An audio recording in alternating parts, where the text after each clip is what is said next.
l'Afrique d'une seule voix. Dans quelques instants, parlons pognon avec Patrice Nziassé Pognon. Vous écoutez l'Afrique d'une seule voix. L'Afrique d'une seule voix. Auditeurs et auditrices de l'Afrique d'une seule voix, bonjour. Il est temps maintenant pour nous de parler pognon. Générique. Depuis 2010, vous dansez avec Beyoncé. Merci. Mais c'est un contrat énorme, c'est un contrat à vie. J'ai de la difficulté à imaginer comment, en tant que performeur, quelqu'un peut signer un contrat à vie. Mais c'est ce que vous avez avec elle. Est-ce que c'est bon? Est-ce que c'est un cadeau empoisonné? Ça représente quoi pour vous dans votre vie? Derrière la scène, il s'est passé quelque chose d'énorme. Elle nous a dit Montrer des choses qui a fait en sorte qu'on se comprenne mieux. Voilà, elle nous a dit, tu ne montes pas sur scène avec moi tant que tu ne sais pas qui tu es. Tant que vous ne savez pas qui vous êtes, les jumeaux, pour moi. Elle nous a laissé chez elle pendant 1 an et demi.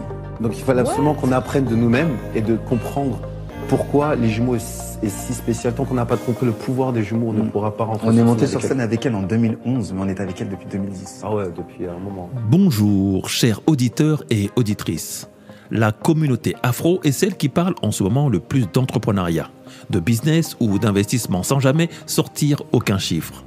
Personne ne connaît les gains, les chiffres d'affaires ou les bénéfices de ces entrepreneurs et encore moins de ceux qui poussent à entreprendre, voire investir. J'ai décidé désormais avec mon émission Parlons Pognon de changer la donne.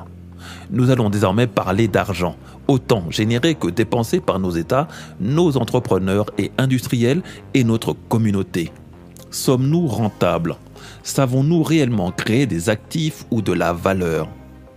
Vous êtes bien sur les ondes de l'Afrique d'une seule voix. Mon nom est Patrice Nziassé Pognon et je vous présente l'unique émission africaine du web et de la radio qui vous parle économie et stratégie business sous le prisme du climat des affaires dans le milieu des affaires, avec ceux qui entreprennent et ceux qui nous gouvernent.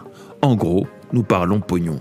Pour soutenir la chaîne, je vous demanderai de liker l'épisode, de vous abonner si ce n'est déjà fait et de laisser un petit commentaire. Cette simple contribution va me permettre d'exister et de pouvoir continuer à vous partager mes analyses ou celles de médias ayant déjà fait le travail, mais dont l'écho sur ma chaîne permettra de mieux vous faire passer le message. Ce matin, je tombais sur un article décrivant l'excellent score de Beyoncé après sa tournée démarrée en mai. En effet, selon le magazine Capital, Beyoncé a détrôné Madonna. Le Renaissance World Tour de l'interprète de Run the World est en effet la tournée d'une chanteuse la plus lucrative de l'histoire, relève la revue spécialisée Billboard jeudi 28 septembre.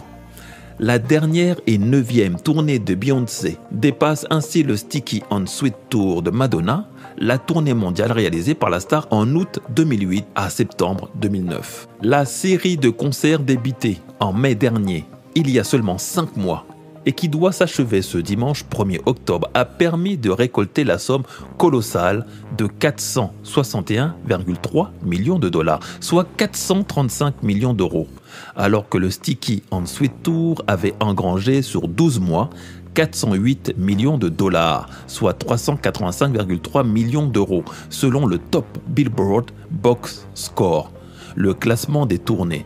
En outre, selon le New York Times, la tournée mondiale de Beyoncé devrait également rapporter près de 4,5 milliards de dollars pour l'économie américaine, soit autant que les Jeux Olympiques de 2008 pour Pékin. En un mois seulement, en août dernier, et avec uniquement 14 concerts programmés, la tournée de la chanteuse américaine de 42 ans a permis d'amasser 179,3 millions de dollars, 169 millions d'euros donc. Il s'agit du mois le plus lucratif pour un artiste en tournée depuis 1985, année de la création du Billboard Box Score. Déjà en juillet, Beyoncé avait établi un nouveau record avec 11 concerts programmés. La tournée avait permis d'empocher 127,6 millions de dollars, soit 120,5 millions d'euros, un record qu'elle a donc elle-même de nouveau pulvérisé. La reine de la pop décroche la première place de ce classement pour la 3e fois cette année. En 2023, avec les chanteurs Bad Bunny et Harry Styles, elle est la seule artiste à avoir engendré plus de 100 millions de dollars en un mois de tournée. Vous remarquerez plusieurs choses. Des chiffres donnés par une revue plutôt spécialisée destinée aux professionnels, Billboard, et une estimation donnée par le journal grand public, le New York Times. Ce bout d'article nous donne plusieurs informations. Le suivi des résultats, donc l'importance des archives. Voilà à quoi sert le reporting. Et je dis ça à tous ceux qui détestent le faire, car ça permet de voir l'évolution des résultats, leur progression et pouvoir les analyser. La seconde chose, la comparaison, quelque chose que l'on déteste dans la culture francophone, la compétition. Oui, parce que le sujet de ce jour, il est bien celui-là. Pourquoi en France et dans tous ces pays francophones de la zone franc CFA, nous parlons jamais clairement d'argent, de rentabilité, de ce que chacun pèse réellement en termes économiques et de l'impact de nos entreprises. Beyoncé fait en chiffre d'affaires 460 millions de dollars, mais elle va rapporter à l'économie américaine 4,5 milliards de dollars, soit 10 fois plus. Or, il va s'agir maintenant, dans Parlons Pognon, de vous démontrer que si nous ne sommes pas dans la cour des grands, ce n'est pas parce que nous n'avons pas d'argent, c'est parce que l'on ne sait pas ce que l'on veut et ce que l'on vaut. Chacun se donne des airs, mais en vérité, il ne va pas très loin. Et cela va aussi devoir nous amener à savoir réellement où est l'argent en Afrique. Dans les banques ou caché dans des valises à la maison. Pourquoi, par exemple, des gens sont obligés de conserver 7 milliards de francs CFA chez eux en billets neufs? Je fais là référence à ces sommes astronomiques retrouvées récemment chez des particuliers. Selon les révélations du journal français Libération dans un article au vitriol intitulé « Coup d'État au Gabon », Sylvia Bongo, reine déchue de Libreville. Plus de 304 millions d'euros, soit 200 milliards de francs CFA, auraient été découverts en cash dans une des villas de l'ex-première dame Sylvia Bongo Ondimba. Cependant, précise le média français, aucune image n'a filtré de cette prise de guerre, contrairement à la saisie de 7 milliards de francs CFA opérée chez son fils Nourdine Bongo Valentin. Les autorités gabonaises n'ont jusqu'à présent ni infirmé, ni confirmer cette information qui ébranle toute la blogosphère nationale. Aussi, si vous le remarquez, nous parlons dans la sphère francophone que d'argent volé ou détourné, de dettes contractées ou de biens saisis de nos États, mais jamais d'argent ou très peu gagné par les performances d'une industrie, d'un entrepreneur local, ni des gains de nos économies. À part Ali Dangote, l'on n'a pratiquement personne d'autre à se mettre sous la dent, car les fortunes en Afrique sont parfois étranges, raison pour laquelle tout le monde veut faire de la politique. Le seul secteur qui dispose d'un porte-monnaie magique. Tous nos politiciens sont des milliardaires sans avoir jamais rien produit, vendu ou créé. Or, c'est de ce piège de l'argent facile, ce piège de l'escroquerie inutile que nous devons sortir notre communauté. Et pour cela, vous devez être à l'aise dans votre quête de recherche de rentabilité et de bénéfices. Comprendre que dans un prix facturé, il y a la commission de l'entreprise, les charges, les taxes, les assurances et la trésorerie et encore d'autres choses. Et que donc chiffre d'affaires ne veut pas dire revenu personnel. Quand l'on vous dit que Beyoncé a récolté et non gagné 461,3 millions de dollars, soit 435 millions d'euros, savez-vous la part réelle qui lui reste vraiment en fin de course? Nous allons faire, pour cette première série d'émissions sur la rentabilité, une estimation approximative des coûts d'une telle tournée, avec une marge d'erreur pouvant aller du simple au triple. Mais vous allez voir qu'elle ne nous a pas volé. Mais que surtout, pour beaucoup gagner, il faut beaucoup donner. Ceux qui ne persévèrent que dans le gratuit sont souvent ceux qui ne savent générer que très peu de chiffre d'affaires et donc pas de bénéfices. Le Renaissance World Tour est la 9e tournée de la chanteuse américaine Beyoncé. Il a été annoncé le 1er février 2023 pour la promotion de son 7e album solo Renaissance sorti en 2022. La tournée débute le 10 mai 2023 à Stockholm, en Suède, et est prévue de se terminer le 1er octobre 2023 à Kansas City, aux États-Unis. Les concerts durent en général presque 3 heures et se divisent en 6 actes. Donc avant de faire la tournée, l'on parle de la mise en place d'un nouveau produit.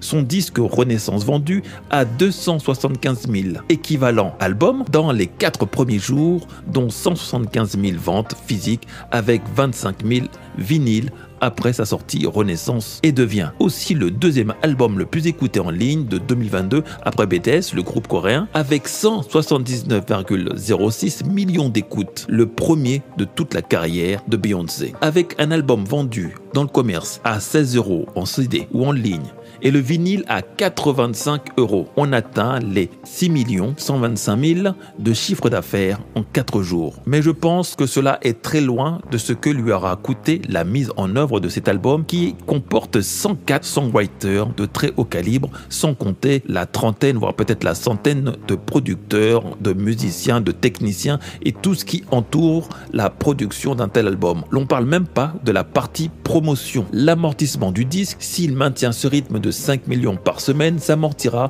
entre 9 et 12 semaines et atteindra entre 40 et 60 millions de chiffre d'affaires. Je reste assez large car je n'aurai pas le temps d'approfondir mes recherches sur les frais annexes et frais cachés. Mais c'est pour vous donner une estimation. Si l'on dit que 300 personnes ont travaillé sur cet album, promo, clip compris, on est en moyenne entre 7 000 et 9 000 € de salaire brut par mois pour chacun d'eux, ce qui est un salaire raisonnable aux États-Unis. Mais très vite, vous arrivez à l'annonce de la tournée en février 2023 pour 57 dates dans le monde.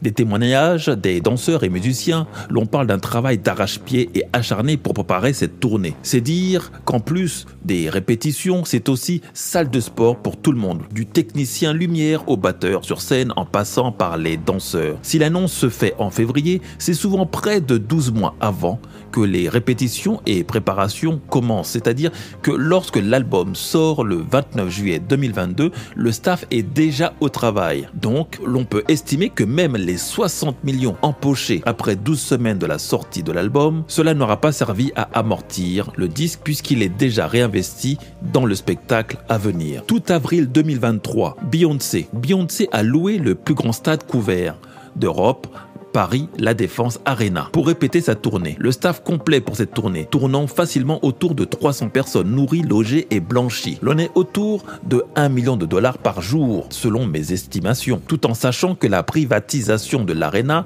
a dû être soldée minimum 6 mois à l'avance. L'on comprendra donc que ce disque sorti en 2022, comme je vous le répète, même avec son très beau score de vente, n'aura toujours pas permis de revenir à l'équilibre. Je vais aller plus vite pour conclure. Il nous faudrait une émission plus longue pour estimer le reste des coûts. Mais l'on est sur 57 grands stades pour les concerts, 57 dates. Le temps de montage et de démontage sont autant de temps d'immobilisation du stand, de coûts supplémentaires.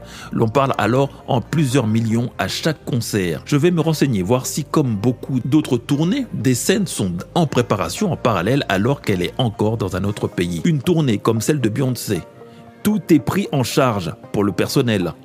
Il y a bien un service médical et des coachs-trainers, énormément donc de logistique, avions, cars, camions, personnel de sécurité. Dites-vous donc que sur les 460 millions de dollars récoltés, il n'y en restera que 350 voire 400 millions répartis entre la masse salariale, les préparations, la location, la logistique et les multiples taxes. Ce que l'on doit retenir: le chiffre d'affaires n'est pas le bénéfice, ni ce que le dirigeant va s'empocher. Je le répéterai à chaque nouvelle émission. C'est important de le comprendre. Par contre, ce chiffre d'affaires est à prendre comme votre score. Oui, nous sommes dans une compétition et les investisseurs, des parieurs qui misent sur le meilleur cheval. Avec un très bref aperçu des résultats obtenus par Beyoncé en très peu de mois, mais avec beaucoup de préparation, l'on peut estimer que si sur les 460 millions de chiffre d'affaires, elle parvient à s'en mettre 2 voire 3 pour elle personnellement, ce sera déjà très bien, car le coût de fonctionnement de toute sa machine de guerre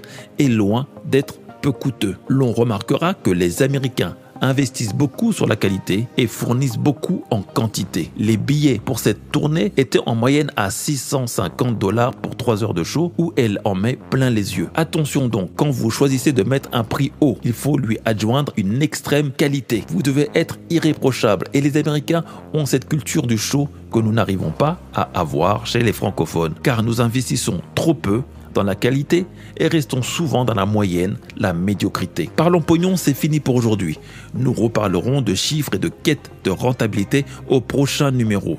dans Parlons Pognon, votre émission économique et stratégique qui parle climat des affaires, business et entrepreneuriat avec ceux qui entreprennent et ceux qui nous gouvernent. Avec vous donc, mes chers auditeurs, nous poursuivrons encore avec le cas Carter, Beyoncé Knowless Carter, qui est un vrai exemple d'entrepreneuriat depuis le début de sa carrière et avec des chiffres puisque tout est public. Je vous dis donc à plus tard et n'oubliez pas de liker, partager et commenter. Les Africains, ils savent faire foule, mais sans objectif de créer des actifs.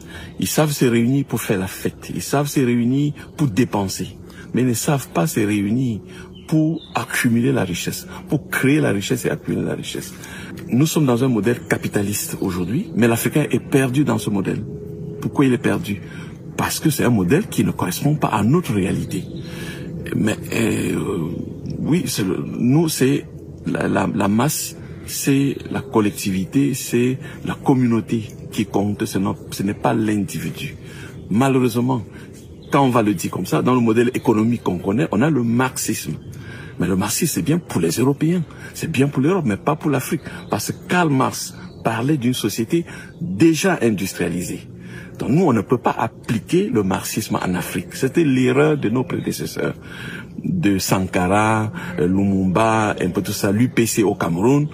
Le marxisme ne pouvait pas être adapté à l'Afrique parce que c'est lui qui l'a conçu pour une société où il y avait déjà de l'usine, où il y avait les manœuvres. Nous, on n'a pas d'usine, on n'a pas de manœuvre. Donc, il faut un nouveau modèle pour l'Afrique.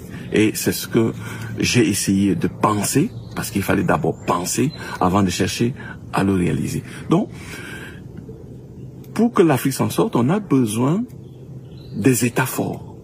Mais ces États forts doivent être incarnés par des hommes forts. C'est quoi des hommes forts? C'est des gens qui n'ont pas faim. C'est des gens qui ne peuvent plus se présenter avec le chapeau à la main. C'est des gens qui doivent apprendre à ne pas se mettre à genoux. Malheureusement, la quasi-totalité des intellectuels que nous avons aujourd'hui ont été formés, ont été formatés pour dire merci le maître, merci celui qui leur a enseigné le français, celui qui a enseigné l'anglais. Et ces hommes de demain doivent être des hommes exceptionnels. Comme disait William Dubois, la communauté noire ne peut pas s'en sortir avec des hommes normaux. Ça ne peut pas aller. Des hommes normaux vont suivre la règle de la société telle que le maître a définie. Il faut des rebelles. Il faut des gens qui soient extraordinaires. Et ces gens extraordinaires, nous cherchons de les faire émerger à travers cette initiative de l'Institut d'études géostratégiques. Le calendrier est là, les choses avancent, on réindustrialise et on attire. Vous écoutez l'Afrique d'une seule voix.